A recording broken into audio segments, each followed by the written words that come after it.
လာပါဆာရာမိပါဒိုက်မှာကျူဆိုပါတယ်ဒီပန်းမွေးပုံဖော်ကောချက်လေးထိုးဖို့ပေါ့နော်ဒီကောချက်လေးကိုဒီနိုင်လွန်ချီလေးနဲ့ထိုးမှာပါနော်ဒီနိုင်လွန်ချီလေးနဲ့ပြီးရင်ဒီချုပ်အပ်လေးနဲ့ဆိုရင်ဥဆုံးဒီချုပ်အပ်လေးထဲမှာချီလေးထည့်ပြီးသွားရင်အလဲကနေပြီးစားပြီးထိုးမယ်ပေါ့နော်ဒီအလဲပေါက်လေးကနေဝင်ပြီးတော့ထိုးမယ်ပြီးသွားရင်ချီစားလေးကို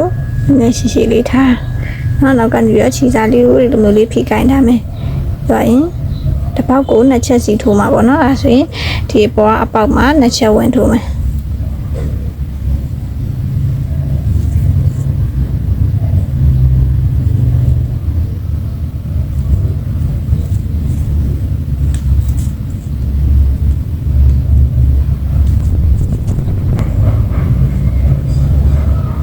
နောက်ပြီးတော့ရင်ဒီအလဲပေါက်ကြီးကနေပြီးတော့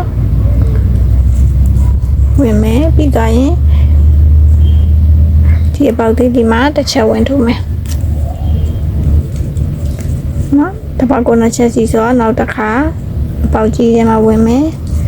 ပြီးရင်ဒီကျိုးလေးကတင်းတင်းလေးပေါ့နော်တင်းတင်းလေးဆွဲကိုင်ခဲ့တော့မဟုတ်ရင်သူကရောဆိုရင်ရောတိရောရဲဖြစ်နေမလားဘူးပေါ့နော်ပြီးတော့ရင်ဒီပေါက်သေးမှာနောက်တစ်ချက်ဝင်ထိုးမယ်နောက်တစ်ချက်ဝင်ထိုးတဲ့အချိန်ကျရင်ကျိုးကို2ခုပေါ့နော်ပို့ပြီးတော့ထပ်မနေအောင်လို့ဟိုဘက်ဒီဘက်ဒီလိုမျိုးလေးပဲဒီလိုမျိုးလေးဖြစ်အောင်လို့ထိန်ပြီးဆွဲပေါ့နော်ဒီလိုမျိုးလေးထပ်နေအဲ့လိုမျိုးထပ်နေမလားဘူးပေါ့နော်အဲ့တော့ဒီကျိုးလေးကိုမှာဒီလိုလေးဆိုရင်အပေါက်ကြီးကိုဝင်မယ်အဲ့တိုင်းပဲပေါ့နော်ဒီပက်လေးကအပေါက်သေးလေးထဲမှာတစ်ပေါက်ကို2ချက်စီလိုမျိုးလေးထိုးခဲ့မှာပေါ့နော်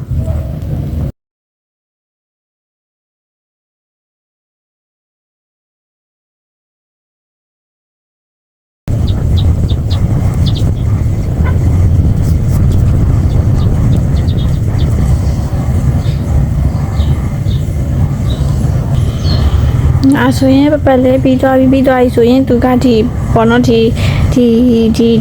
တဝိုင်းပြီးသွားပြီဆိုရင်ဒီတဝိုက်ပေါ့နော်ဒီလိုဒီတဝိုက်ပဲလာမယ်ဆိုတော့ဆိုရင်အခုကဒီမှာအဆုံးသက်သွားပြီပေါ့နော်ဒီပေါက်မှာပြီးသွားပြီဆိုရင်ဘေးကတစ်ပေါက်ကိုသွားလိုက်မယ်နော်ဘေးကတစ်ပေါက်ကိုသွားမယ်ဘေးကတစ်ပေါက်ကိုသွားပြီးသွားရင်ဒီအပေါ်ပေါက်မှာဝင်ပြီးတော့2ချက်ဝင်ထိုးမယ်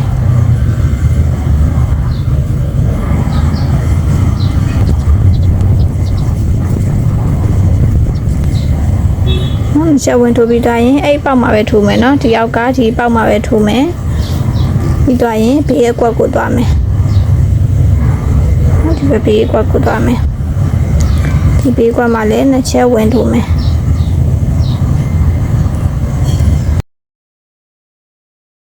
ဝင်ထိုးမယ်နော်2ကွက်ဝင်ထိုးမယ်ပြီးသွားရင်ဒီဘေးကပေါက်ကိုသွားမယ်ဘေးကပေါက်ကိုသွားပြီးသွားရင်အပေါ်ကအကွက်မှာထိုးမယ်ဒီကွက်မှာဝင်ပြီးတော့ထိုးလိုက်မယ်နှစ်ချက်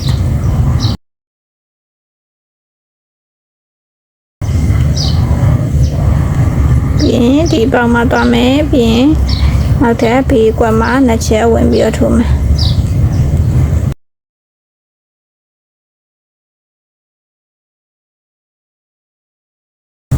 ဆိုရင်ပက်လေးအတိုင်းလေးပဲထိုးမှာပေါ့နော်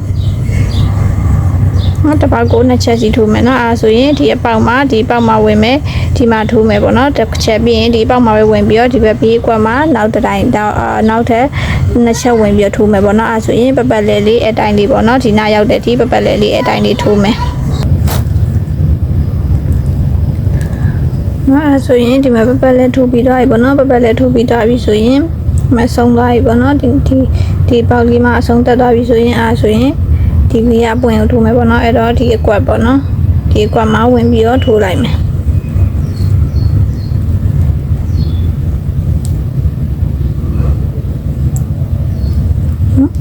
ဒီကွက်မှာဝင်ထိုးမယ်ဒီကွက်မှာဝင်ထိုးပြီးတော့ပြီဆိုရင်ဒီအကွက်ရဲ့အပေါ်ပေါ့နော်သူကဒီအပွင့်ပေါ့နော်ဒီအပွင့်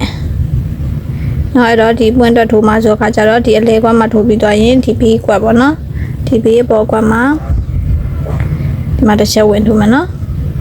တစ်ချက်ဝင်ထိုးမယ်ပြီးသွားရင်အဲ့ပေါက်မှာပဲဝင်ထိုးမယ်နော်ဒီအလဲပေါက်မှာပဲဝင်ထိုးပြီးသွားရင်အဲ့ရဲ့အပေါ်ကတစ်ကွက်ပေါ့နော်အဲ့ရဲ့ပေါ်ကတစ်ကွက်မှာ2ချက်ဝင်ထိုးမယ်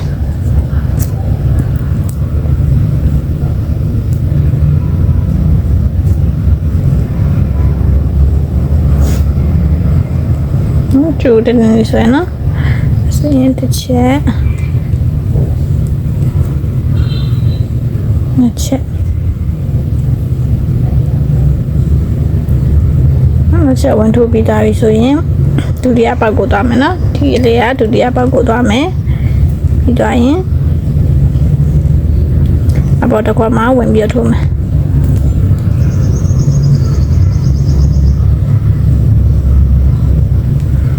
နှစ်ချက်ဝင်ထိုးမယ်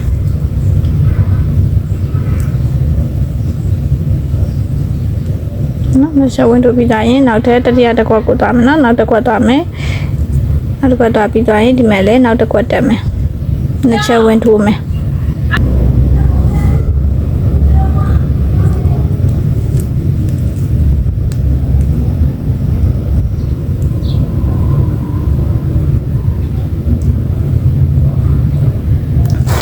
နှစ်ချက်ဝင်ထိုးပြီးသွားပြီဆိုရင်အဲ့ဒီပေါက်မှာပဲပေါ့နော်အဲ့ဒီပေါက်မှာပဲဝင်မယ်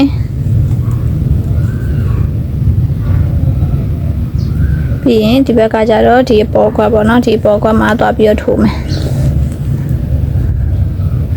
နောက်တော့ကလည်းနှစ်ချက်ဝင်ပြီးတော့ထိုးမယ်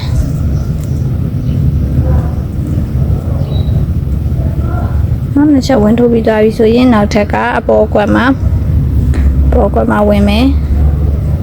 ပြီးတော့ရင်ဒီဘက်မှာကျတော့ဒီတစ်ချက်နဲ့ဒီတစ်ချက်နဲ့ဝင်မှာပေါ့နော်အဲ့တော့ဒီမှာနှစ်ချက်ဝင်ထိုးမယ်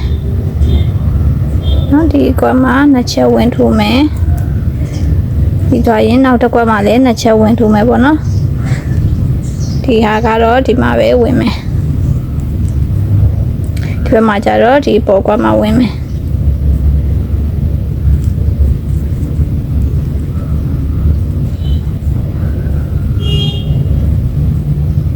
နော်မြေထိုးပြီးသားဆိုရင်ဒီမဲ့ထိတ်ဆုံးမှာပေါ့နော်နောက်ထပ်တစ်ပေါက်လွတ်နေသေးရနော်အဲဆိုရင်ဒီပေါက်မှာဝင်မယ်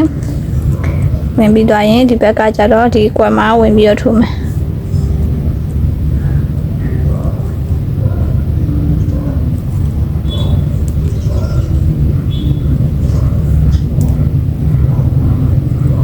ဟုတ်ပြီပြီးသွားပြီဆိုရင်ဒီလိုမျိုးလေးနော်ပြီးသွားဆိုရင်ဒီထိတ်ဆုံးရောက်သွားပြီပေါ့နော်ထိတ်ဆုံးမှာကျတော့ဒီအဝိုင်းပေါက်လေးပေါ့နော်ဒီအဝိုင်းပေါက်လေးမှာဝင်မယ်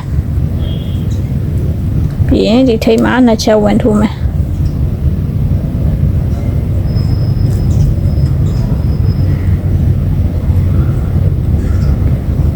ပြီးသွားရင်ဒီဘက်ကိုပြန်လာမယ်ပေါ့နော်ဒီဘက်တစ်ချမ်းကိုပြန်လာမယ်ဆိုတော့ခုနဒီဘက်ချမ်းထိုးခဲ့ရတဲ့အတူတူပဲနော်ဒီမှာဝင်မယ်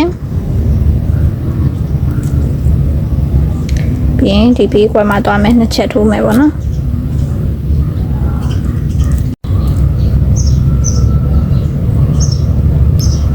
ပြီးတော့ရင်ဒီပေါက်ပေါ့နော်ဒီပေါက်မှာကျတော့နှစ်ချက်ထိုးမှာပေါ့နော်အဲကျတော့နှစ်ကွက်ထိုးမှာပေါ့နော်ဒီပေါက်မှာအဲ့တော့ဒီမှာတစ်ကွက်ထိုးမယ်အောက်မှာတစ်ကွက်ထိုးမယ်ပေါ့နော်တစ်ပေါက်မှာနှစ်ချက်စီဝင်ထိုးမယ်နော်ဒီကွက်မှာနောက်တစ်ချက်ဝင်ပြီးတော့ထိုးမယ်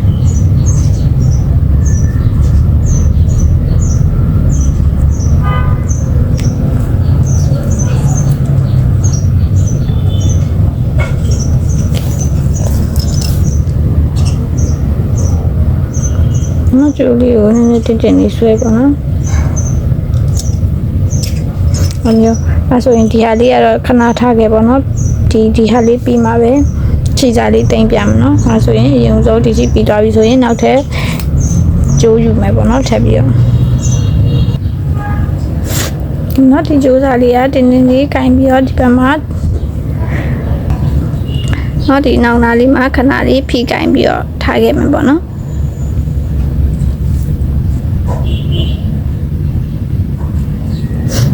အဲဆိုရင်နောက်ထပ်ဒီပေါက်မှာပဲเนาะဒီပေါက်မှာပဲဝင်ပြီးတော့ထိုးမယ်เนาะဒီကျိုးလေးကလည်းနည်းနည်းရှိရှိလေးထားပြီးတော့ဖိကိုင်းနေမယ်နော်ပြီးရင်နောက်တစ်ကွက်ပေါ့เนาะနောက်ဒီအောက်ကအကွက်ကိုသွားမယ်နှစ်ချက်ထိုးမယ်ပေါ့เนาะ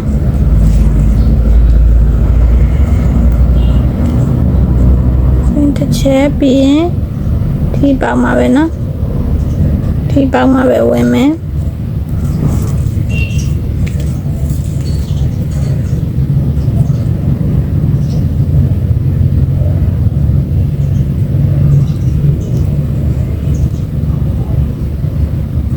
ပြီးရင်ဒီအကွက်မှာပဲထိုးမယ်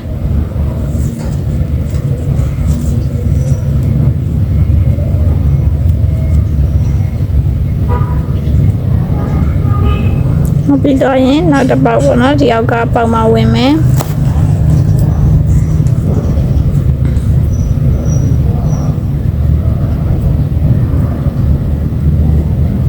ပြီးရင်ဒီအကွက်မှာထိုးမယ်အောက်တစ်ကွက်မှာဝင်ထိုးမယ်နှစ်ချက်ဝင်ထိုးမယ်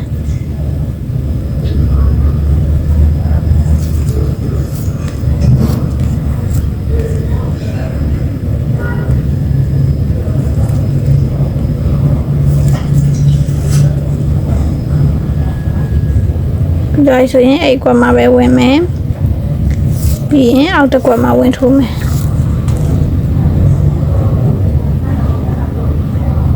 ပြီးရင်ဒီအောက်တစ်ကွက်ပေါ့နော်ဒီအောက်တစ်ကွက်မှာဝင်ပြီးထိုးမယ်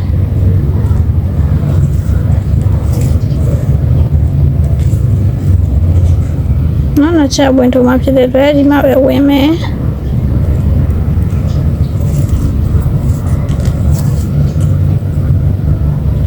ပြီးရင်ဒီကွက်မှာပဲဝင်ထိုးမယ်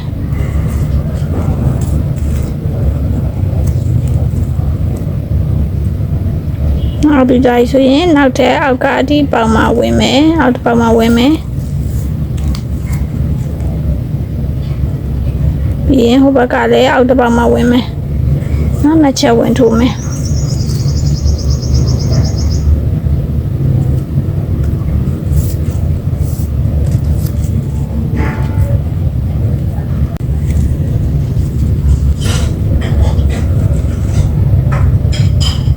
ပြီးကြပြီဆိုရင်ဒီအောက်ပေါက်ပေါ့နော်အောက်ပေါက်မှာဝင်မယ်ကြရင်ဒီဘက်ကလည်းအောက်ပေါက်မှာဝင်မယ်နှစ်ချက်ဝင်ထိုးမယ်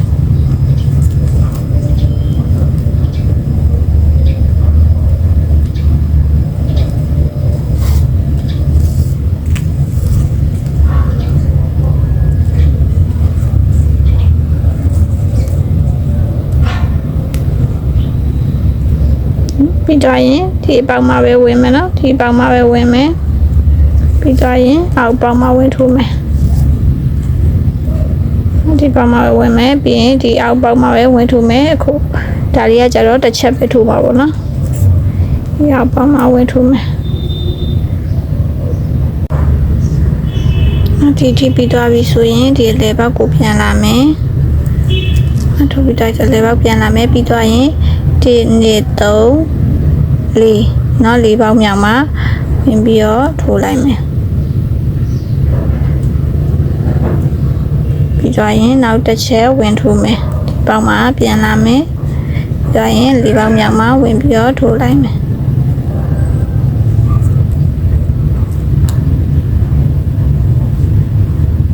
ဒီမှာဆိုရင်အလဲပေါက်ကိုပြန်သွားမယ်ပြီးတော့ရင်ဒီမဲ့ဝင်ထိုးမယ်နော်ဒီမဲ့ဝင်ထိုးမယ်တစ်ချက်ပဲဝင်ထိုးမယ်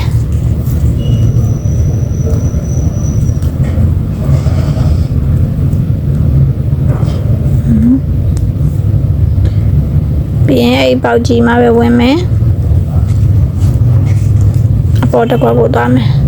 အပေါ်တစ်ခွက်ကိုသွားမယ်နှစ်ချက်ဝင်ထိုးမယ်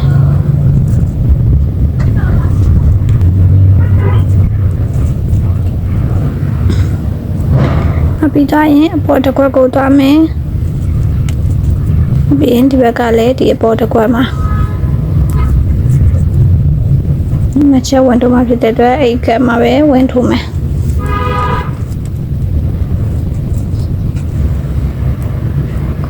ကြရင်အပေါ်တစ်ခွက်ကိုသွားမယ်ပြီးရင်ဒီဘက်ကလည်းဒီအပေါ်တစ်ခွက်မှာလာမယ်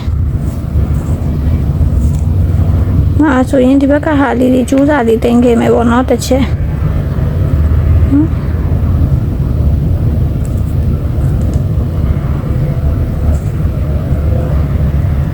ဆိုရင်ဒါလေးကိုကျိုးစာလေးတင်မှုအတွက်မြစ်ချစ်လေးနဲ့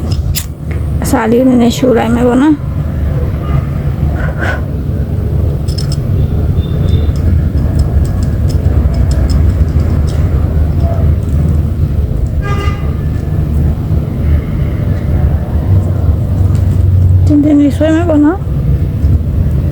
ချက်ထိပုံမှန်လာမယ်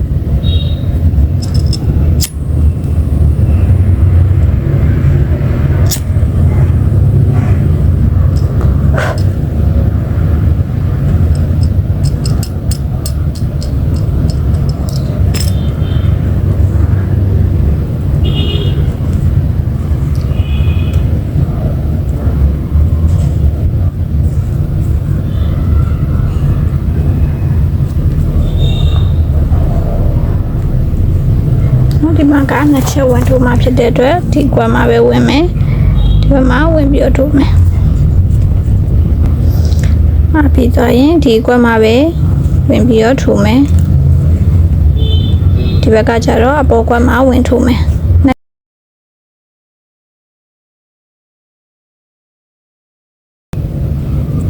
ပြီးရင်အပေါ်ကွက်မှာထိုးမယ်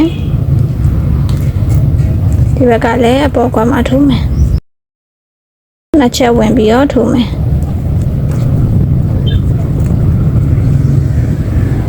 ပြီးရင်အဲ့ကွက်မှာပဲဝင်မယ်ဒီဘက်ကကျတော့အပေါ်ကွက်မှာဝင်မယ်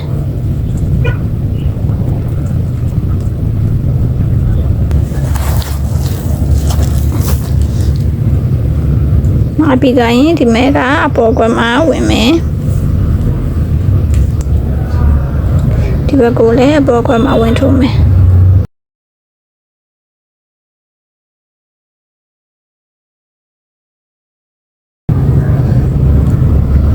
ပြီးရင်အဲ့ကွက်မှာပဲဝင်မယ်အပေါ်ကွက်မှာဝင်ထိုးမယ်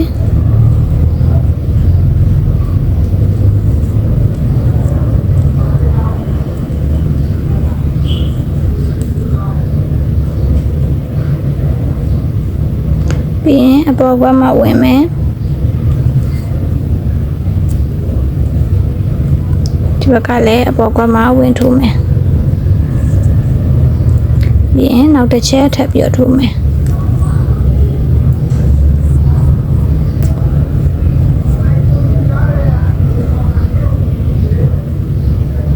ပြီးရင်အဲ့ကွက်မှာပဲဝင်မယ်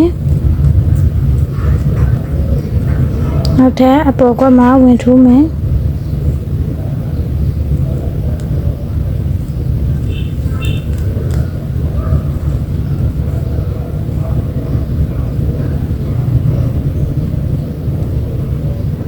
ပြီးတော့ရင်ဒီပေါ်ဆုံးပေါ့နော်ဒီအပေါက်ကိုမြောက်ခင်းဒီပေါ်ဆုံးမှာတစ်ပေါက်ကျန်သေးရပေါ့နော်ဒီမှာတစ်ပေါက်ကျန်သေးရဲ့တစ်ပေါက်မှာဝင်ပြီးတော့ထိုးမယ်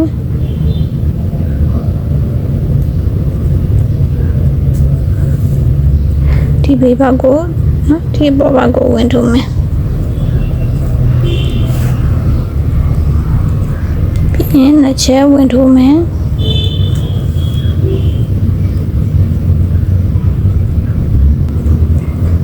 ပြီးတော့ရင်ဒီနားမှာအဝိုင်းပေါက်လေးရှိမယ်ပေါ့နော်အဲဒီဝိုင်းပေါက်လေးမှာဝင်မယ်ပြီးရင်ဒီထိတ်ဆုံးပေါက်နော်ဒီထိတ်ဆုံးပေါက်မှာဝင်ထိုးမယ်နောက်တူလည်းနှစ်ချက်ဝင်ထိုးမယ်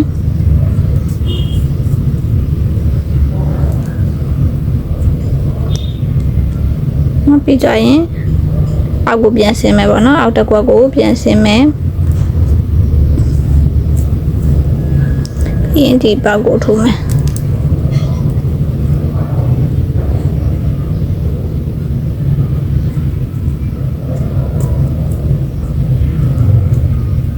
အားဆိုရင်ပတ်တန်လေးကတော့ဒီဘက်ချမ်းတိုင်းမဲ့ဒီဘက်လည်းအဲ့လိုပဲရော့ပြီးထိုးသွားမှာပေါ့နော်ပြန်ဆင်းမယ်ပြီးတော့ရင်အဲ့ဒီပေါက်မှာပဲထပ်ပြီးဝင်မယ်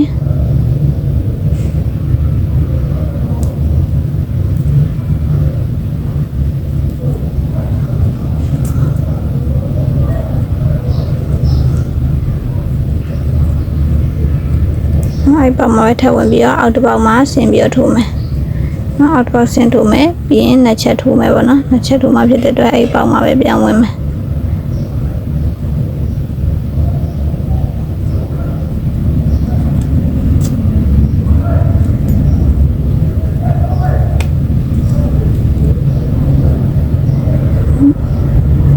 နောက်ပြီးတော့ရင်ခြေလေးဒီဘက်မှာတင်ထည့်လိုက်မယ်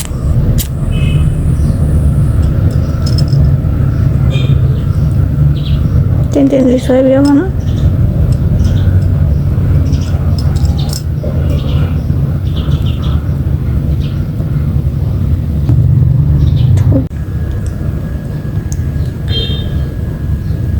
ဒီတိုင်းနောက်တစ်ချက်ကကြတော့ဒီအောက်ပေါက်ပေါ့နော်ဒီအောက်ပေါက်မှာဝင်မယ်ခုပြီးတိုင်းနော်အဲ့ဆိုရင်ဒီအောက်ပေါက်မှာဝင်မယ်နော်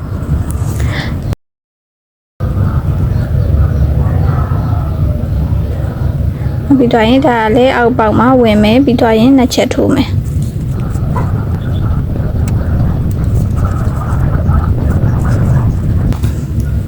ပြီးတော့ဆိုရင်ဒီအောက်ပေါက်ပေါ့နော်ဒီအောက်ပေါက်မှာဝင်မယ်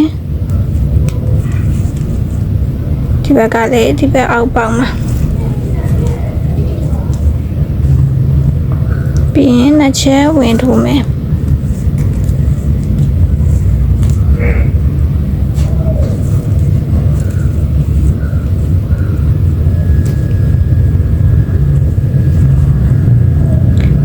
အိပ်ပေါက်မှာပဲဝင်မယ်ဟိုဘက်ကျရင်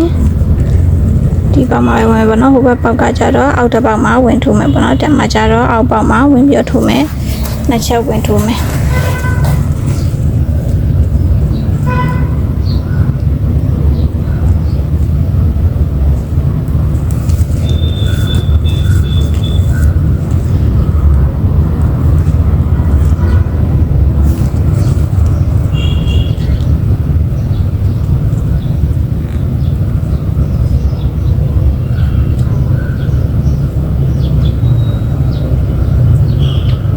ပြီးကြရင်ဒီအောက်ပေါက်ပေါ့နော်ဒီအောက်ပေါက်မှာဝင်မယ်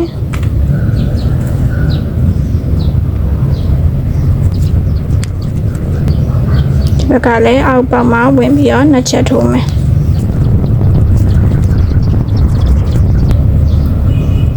ပြီးကြရင်အဲ့ပေါက်မှာပဲဝင်ပြီးတော့ထိုးမယ်ဒီဘက်မှာကအောက်တစ်ပေါက်မှာဝင်ထိုးမယ်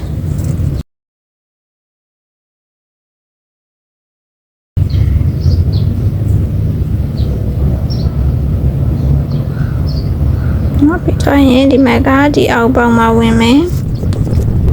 ဒီဘက်မှာလည်းအောက်ပေါက်မှာနှစ်ချက်ဝင်ထိုးမယ်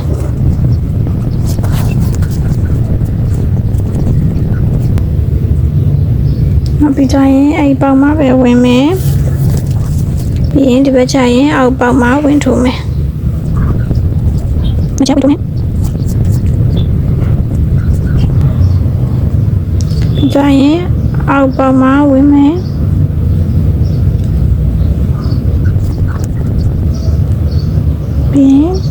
ဒီအောက်ပေါက်မှာဝင်မယ်ငါကကိုနှစ်ချက်ဝင်ထိုးမယ်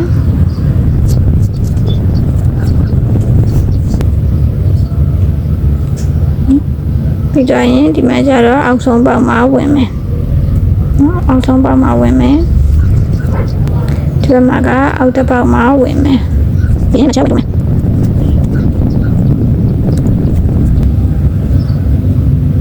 ပြီးရင်အဲ့ပေါက်မှာပဲဝင်မယ်ဒီဘက်ကအောက်တစ်ပေါက်မှာဝင်မယ်တစ်ချက်ပဲဝင်ထိုးမယ်အပိဒါကြီးဆိုရင်ဒီအလဲပေါက်ကိုပေါ့နော်ဒီပေါက်ကိုဒီပေါက်မှာပဲပြန်ပြီးတော့ဝင်မယ်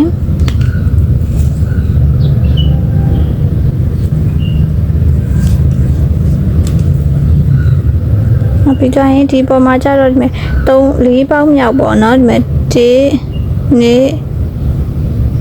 3ပေါက်မြောက်ပေါ့နော်ဒီမှာ1နဲ့3ပေါက်မြောက်မှာဝင်ပြီးတော့ထိုးမယ်နော်နောက်တော့ဒီမျိုးလေး1နဲ့3နော်ဒီ3ပေါက်မြောက်မှာဝင်ပြီးတော့ထိုးလိုက်မယ်အဲ့ဒါမှမဟုတ်အောက်ကနေရီမယ်ဆိုရင်လေဒီအပေါက်ကနေပေါ့နော်ဒီအခုထိုးတဲ့အပေါက်ကနေပြီးတော့ရီမယ်ဆိုရင်1နဲ့3 4 5ပေါက်မြောက်မှာဝင်ပြီးတော့ထိုးလိုက်မယ်အဲ့ဆိုရင်ဒီကနေပြီးတော့ထိုးလိုက်မယ်နောက်တစ်ချက်ဒီနေ့3 4 5ပေါက်မြောက်မှာဝင်ထိုးမယ်ငါအပိတိုင်းဆိုရင်ဒီဘက်ကိုလာမှာပေါ့နော်ဒီပေါက်ဒီပွင့်ပြန်ရောက်ပြီးတော့ရင်ဒီပြရဒီပေါက်မှာတစ်ချက်ပေါ့နော်ဒီပြရပေါက်မှာတစ်ချက်ဝင်ပြီးတော့ထိုးမယ် နော်အဲ့ဆိုရင်ပတ်တန်လေးကတော့အဲ့တိုင်းလေးပဲပေါ့နော်ဒီနှစ်ပွင့်ကပတ်တန်လေးကအဲ့တိုင်းလေးပဲထိုးလာခဲ့မှာပေါ့နော်ပပလေးထိုးလာခဲ့မှာစောမထိုးပြတော့ပေါ့နော်သူကဒီပွင့်ပြီးသွားရင်ဒီပွင့်လာမယ်ဒီပွင့်ပြီးသွားရင်အပွင့်သေးပြန်လာမယ်ပေါ့နော်ပွင့်သေးကလည်းဒီထိုးနေတိုင်းပဲထိုးမှဖြစ်တဲ့အတွက်ပေါ့နော်အဲ့ဆိုရင်ဒီဟာလေးကဒီလိုမျိုးရမယ်ပေါ့နော်အကုန်လုံးပြီးသွားရင်